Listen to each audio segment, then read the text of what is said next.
പ്രിയമുള്ളവരെ, വിശുദ്ധ ബൈബിൾ ഉൽപ്പത്തി മുതൽ വെളിപാട് വരെ നമുക്കൊന്നിച്ച് ഒരു വട്ടമെങ്കിലും വായിച്ച് ധ്യാനിക്കുക എന്ന ഉദ്ദേശത്തോടു കൂടിയാണ് ഈ പോഡ്കാസ്റ്റ് ചെയ്യുന്നത്. ഈ ബൈബിൾ പാരായണത്തിന് നമ്മൾ ഉപയോഗിക്കുന്നത് POC മലയാളം ബൈബിളാണ്. ഓർക്കുക, നാം വചനം വായിക്കുമ്പോൾ ഈശോ വചനമായി നമ്മോടൊപ്പം ഉണ്ടായിരിക്കും. മുടക്കം കൂടാതെ വചനം വായിക്കുന്നത് ഒരു നിയോഗമായി നമുക്കെടുക്കാം. അതിനായി പരിശുദ്ധാത്മാവേ, ഞങ്ങളെ ശക്തിപ്പെടുത്തണമേ എന്ന് പ്രാർത്ഥിക്കാം.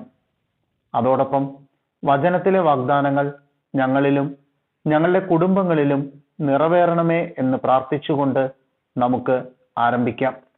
ഇന്ന് നമ്മൾ വായിച്ചു ധ്യാനിക്കുക റൂത്തിന്റെ പുസ്തകം 1, 2 അധ്യായങ്ങളാണ്. അധ്യായം 1, എലിമെലേക്കും കുടുംബവും മൊവാബിൽ. ന്യായാധിപന്മാരുടെ ഭരണകാലത്ത് നാട്ടിൽ ക്ഷാമമുണ്ടായി. അന്ന് യൂദായിലെ ഒരു ബത്ലഹേംകാരൻ ഭാര്യയും പുത്രന്മാർ ഇരുവരുമൊത്ത് മൊവാബ് ദേശത്ത് കുടിയേറി പാർത്തു.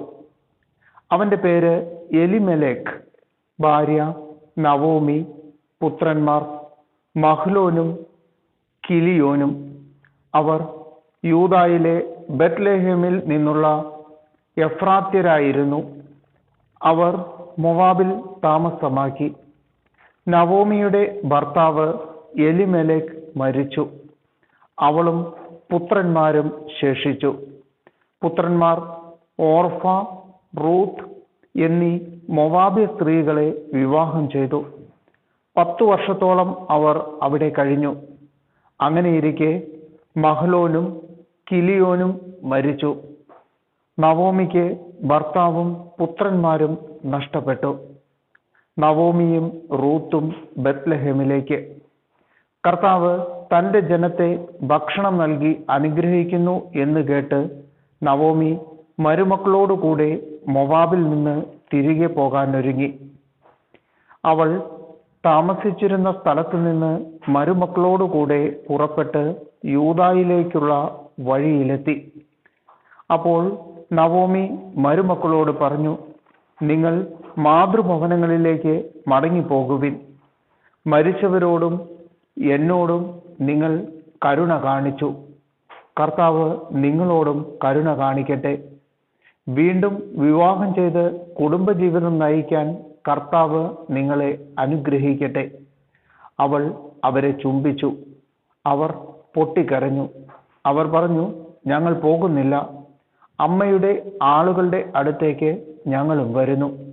എന്നാൽ നവോമി പറഞ്ഞു, എൻ്റെ മക്കളെ, നിങ്ങൾ തിരിച്ചു പോകുവിൻ. എന്തിന് എന്നോടുകൂടെ വരുന്നു?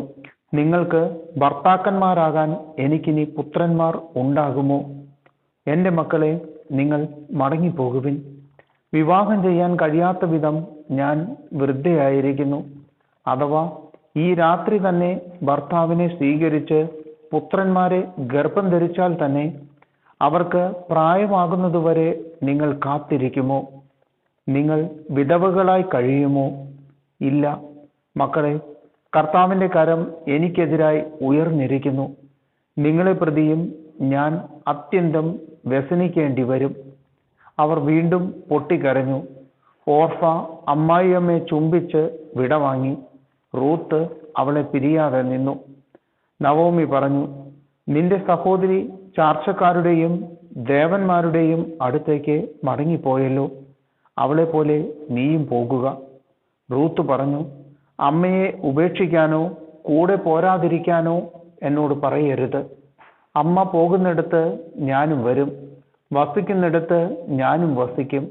അമ്മയുടെ ചാർച്ചക്കാർ എൻ്റെ ചാർച്ചക്കാരും അമ്മയുടെ ദൈവം എൻ്റെ ദൈവവുമായിരിക്കും. അമ്മ മരിക്കുന്നിടത്ത് ഞാനും മരിച്ച് അടക്കപ്പെടും.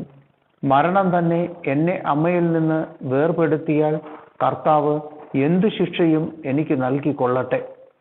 അവൾ തന്നോടുകൂടെ പോരാൻ ഉറച്ചു എന്ന് കണ്ട് നവോമി അവളെ നിർബന്ധിച്ചില്ല. അവർ ബത്ലഹേമിലെത്തി.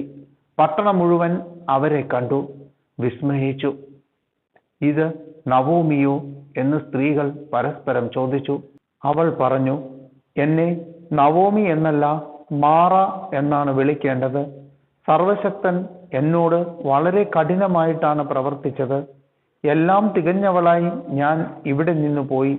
ഒന്നും ഇല്ലാത്തവളായി കർത്താവ് എന്നെ തിരിച്ചയച്ചു. കർത്താവ് എന്നെ ഞെരുക്കുകയും സർവശക്തൻ എനിക്ക് ആപത്ത് വരുത്തുകയും ചെയ്യുമ്പോൾ എന്തിനെന്നെ നവോമി എന്ന് വിളിക്കുന്നു? അങ്ങനെ നവോമി മൊവാബിൽ നിന്ന് അവിടത്തുകാരിയായ മരുമകൾ റൂത്തിനോടുകൂടെ തിരിച്ചെത്തി. ബാർലിക്കൊയ്ത്ത് തുടങ്ങിയപ്പോഴാണ് അവർ ബത്ലഹേമിൽ എത്തിയത്. അധ്യായം 2. റൂത്ത് ബോവാസിന്റെ വയലിൽ.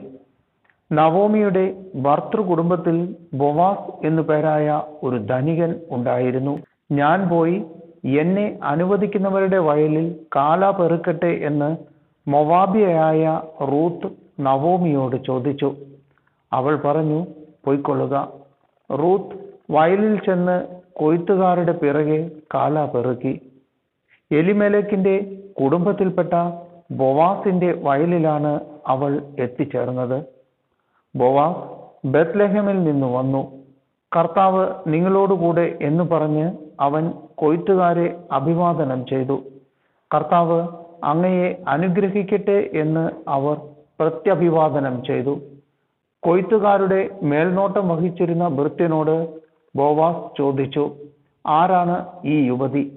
നവോമിയോടൊപ്പം മൊവാബിൽ നിന്ന് വന്ന മൊവാബിയ സ്ത്രീയാണിവൾ എന്ന് ഭൃത്യൻ മറുപടി നൽകി. വയലിൽ കാല പെറുക്കാൻ അനുവദിക്കണമേ എന്ന് അവൾ അപേക്ഷിച്ചു. രാവിലെ മുതൽ ഇതുവരെ വിശ്രമമില്ലാതെ കാല പെറുക്കുകയാണ്. അപ്പോൾ ബോവാസ് റൂത്തിനോട് പറഞ്ഞു, മകളെ, കാല പെറുക്കാൻ ഇവിടം വിട്ട് മറ്റു വയലുകളിൽ പോകേണ്ട. എൻ്റെ ദാസിമാരോട് കൂടെ ചേർന്നു കൊള്ളുക.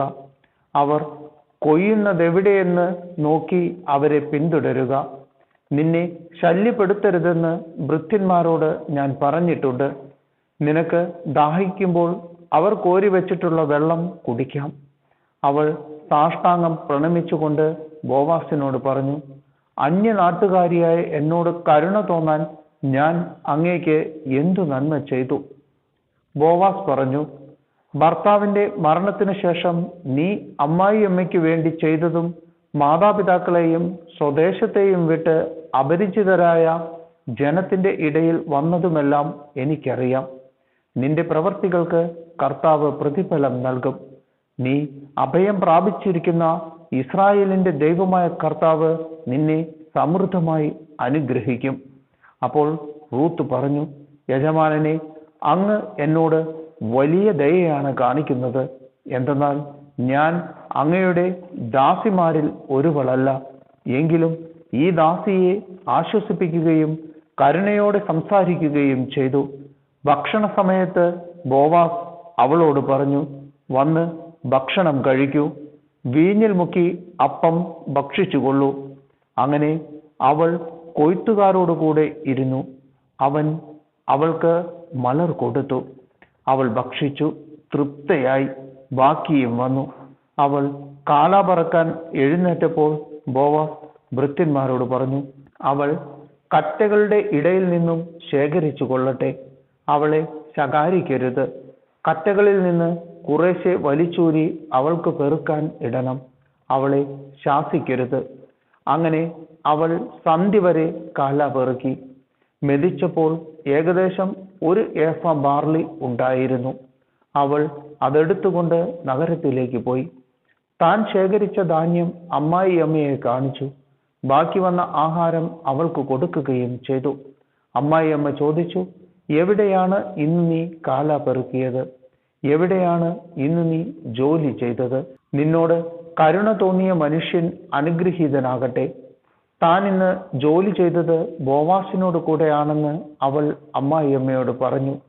നവോമി മരുമകളോട് പറഞ്ഞു, ജീവിച്ചിരിക്കുന്നവരോടും മരിച്ചവരോടും കാരുണ്യം കാണിക്കുന്ന കർത്താവ് അവനെ അനുഗ്രഹിക്കട്ടെ. അവൾ തുടർന്നു, അവൻ നമ്മുടെ ബന്ധുവാണ്, ഉറ്റ ബന്ധു. റൂത്ത് പറഞ്ഞു, കൊയ്ത്ത് മുഴുവൻ തീരുവോളം വേലക്കാരോട് കൂടെ ഉണ്ടായിരിക്കണമെന്ന് അവൻ എന്നോട് പറഞ്ഞിട്ടുണ്ട്. നവോമി മരുമകളോട് പറഞ്ഞു, മറ്റു വയലുകളിൽ പോയി ശല്യം ഏൽക്കാനിടയാകാതെ നീ അവന്റെ ദാസിമാരോട് കൂടെ പോകുന്നതാണ് നല്ലത്.